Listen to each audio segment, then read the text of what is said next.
pessoal? Vamos dar continuidade aos nossos estudos, né? E hoje nós vamos falar de um tema bastante interessante, que são as terapias espirituais. O objetivo desse vídeo é a gente entrar um pouco, né, sobre o tratamento espiritual na casa espírita, né? A visão da espiritualidade sobre o que é tratamento e, né, dar uma ideia pra gente sobre os variados tipos de intercessão de tratamento espiritual que existem. Dentro do conceito espírita, né, existe o tratamento que nós chamamos de passe. Né? O que é o passe? O passe é uma transfusão de energia, na qual, né, a espiritualidade atuando através do médium passista, por isso, né, nós vamos falar desse assunto, a questão da mediunidade. Através do médium passista, ela vai canalizar recursos que vão colaborar no refazimento e na cura, né, orgânica da pessoa. O André Luiz fala pra gente, né, que o passe, no momento que ele está acontecendo, as energias espirituais estão ali em conjunto com as energias do médium, né? Normalmente a energia espiritual ela é mais, vamos dizer assim, mais presente do que a energia do médium, tá? E o passe ele é uma terapia que é utilizada, né, para se proporcionar cura para a pessoa. Dentro dos trabalhos espirituais, dentro das visões que nós temos aí sobre a cura, a melhora, né, nós sabemos que existem inúmeras terapias. Algumas adotadas pelas casas espíritas, outras nem tanto. Né, e algumas casas se propõem a fazer terapias, vamos dizer assim, que são do seu interesse, né? E todos esses com o objetivo de ajudar as pessoas. Então nós vamos observar, né, que existem casas espíritas que têm um passe propriamente dito, o tratamento espiritual, né, o trabalho de reiki, né, existem casas espíritas que atendem com cromoterapia, aromaterapia, musicoterapia, e todas essas terapias, todos esses trabalhos, né, de certa maneira, eles vão trabalhar a energia espiritual.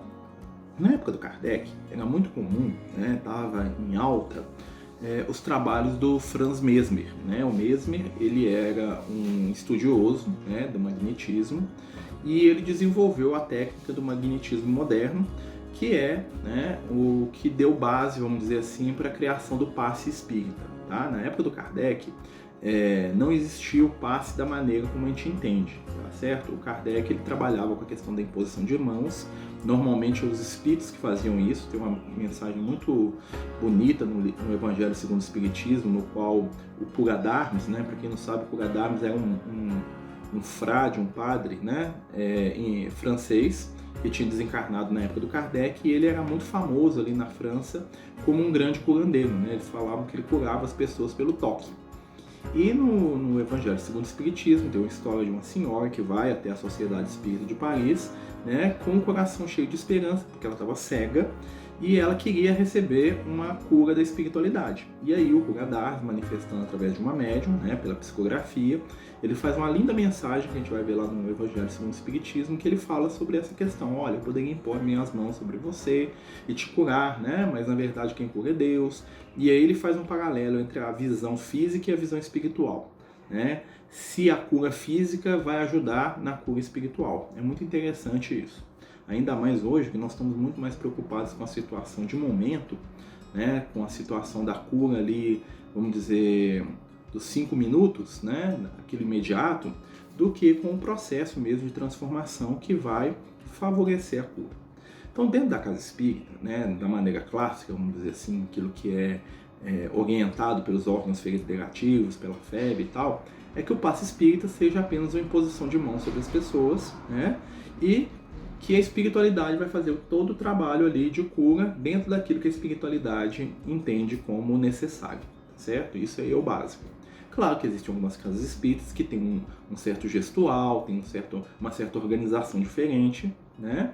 E existem casas espíritas, como nós falamos, que vão aplicar reiki, que vão aplicar cromoterapia, que não são terapias espíritas, tá? Mas, né, quem observa os trabalhos mediúnicos vai perceber que funciona. Né? Mas qual que é a diferença ali? O que está acontecendo ali? No passe, como nós falamos, existe a função do médium, né, como intermediário, como canal, e existe a espiritualidade agindo através do médium para promover o processo de cura. Normalmente o passe, né, ele se divide em 2 etapas. O momento dispersivo, que é quando você retira energias negativas, tá? E o momento da aplicação do processo de cura, tá? Basicamente, tá, gente? Existem outras situações. Eu tô falando aqui no básico mesmo, só porque não é um curso de passe, nós estamos só pegando um assunto. E o passe canaliza a energia da espiritualidade, né? E o reiki? O que é o reiki? Né? O reiki, eu não me sinto muito preparado para falar em profundidade, apesar que eu já fiz um curso de reiki, tá? O que eu notei, né, estudando e lendo sobre o assunto, que o reiki ele funciona com um princípio semelhante ao passe, mas a fonte energética é diferente. Como é que é isso? O reiki ele funciona como uma canalização de energia também, tá?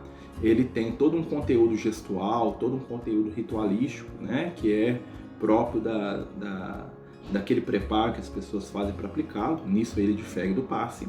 E o reiki, na minha percepção, né, eu enquanto médium vidente, observando o tratamento de reiki e o passe, eu pude notar a seguinte diferença. Enquanto que no passe você canaliza a energia dos espíritos e um pouco da sua, ou seja, gera um desgaste, gera uma certa troca de energia mais animalizada, porque tem a energia do encarnado e dos desencarnados, no reiki o que existe é uma canalização de energia da natureza. É muito interessante, né, do ponto de vista visual, que enquanto o passe você vê a espiritualidade infundindo energia e você passando para a pessoa, no reiki, né, a pessoa meio que capta a energia do ambiente, principalmente do local, da terra, né, dos elementos, e ela canaliza essa energia para a pessoa. Por isso que muita gente que trabalha com reiki, eles notam que quando você dá passe, né, quem faz as duas coisas, você cansa. Quando você aplica reiki, né, você pode ter um cansaço, mas é um cansaço talvez da mão, talvez, né, da movimentação física. Mas não há desgaste do ponto de vista de energia, porque no reiki é como se você fosse um canal assim mais, vamos dizer assim, mais neutro. Tá? Essa é a diferença, ou seja, a fonte de energia é diferente, né? E a proposta ali da gesticulação, aquela coisa toda, também difere um pouco, tá? Então, assim, nas casas espíritas normalmente não se tem reiki, algumas têm, né? Mas eu não vejo isso aí como negativo, positivo, eu acho que isso é uma decisão de cada grupo, tá certo? Eu tô só tentando entender as diferenças para a gente poder estudar. Em algumas casas espíritas, né? Nosso foco aqui é a doutrina espírita, apesar do reiki ser muito interessante, aliás, tá? Em algumas casas espíritas, nós temos aquilo que nós chamamos de tratamento espiritual. O tratamento espiritual foi algo que surgiu mais ou menos na década de 40, década de 50, que era, né, uma ação, né, de passe um pouco diferenciada. Tá? Em algumas casas espíritas, existe o hábito da pessoa entrar dentro da sala de passe em dias programados. Normalmente o tratamento acontece com menos frequência do que o passe magnético ou o passe em si. E o que acontece? As pessoas entram dentro de uma sala, normalmente essa sala é a sala de passe, né, ou o mesmo ambiente, e diferentemente da imposição de mãos apenas para a pessoa sentada ali na cadeirinha, muitas vezes a pessoa deita numa maca, né, ela é coberta, e existe aquilo que nós chamamos de imposição, né, horizontal. Tá? As pessoas fazem um tratamento deitadas, certo? E ali normalmente está tocando uma música, normalmente é mais de uma pessoa que está atendendo. Em alguns grupos acontece essa fluidificação assim, energética com a pessoa na maca, dura alguns minutos. Em outros grupos acontece esse trabalho com incorporação de alguma entidade através de um médico que conversa com as pessoas enquanto o tratamento está acontecendo. Não é muito comum, tá? Isso é meio já fora da doutrina espírita, né? Mas nós temos que respeitar porque tem funcionado, né? Nem tudo que é só espírita que resolve, mas são práticas intermediárias, vamos dizer assim. E em alguns casos, o que acontece? Nós temos aqui o que nós chamamos de passe magnético, que hoje em dia está sendo resgatado por algumas pessoas. O que é o passe magnético? É exatamente aquilo que o mesmo fazia. Ele trabalhava a energia magnética da pessoa e realinhava os centros de força, tá? Isso de grosso modo eu falando, também não vamos entrar em detalhe disso aí. Que é diferente também porque o passe magnético, normalmente ele usa muito a energia da própria pessoa, do próprio médium. Tá? Existem pessoas que são hábeis magnetizadores e que conseguem, através das suas energias pessoais, curarem, né, e intervirem. Ou seja, nós temos lá o passe magnético, o passe espírita, o reiki e várias outras terapias que podem ser utilizadas para poder nos ajudar, tá certo? Agradeço aí quem nos ouviu, nós estamos chegando no limite dos nossos 10 minutos, né? Que Jesus nos abençoe e nos ilumine. Continuaremos.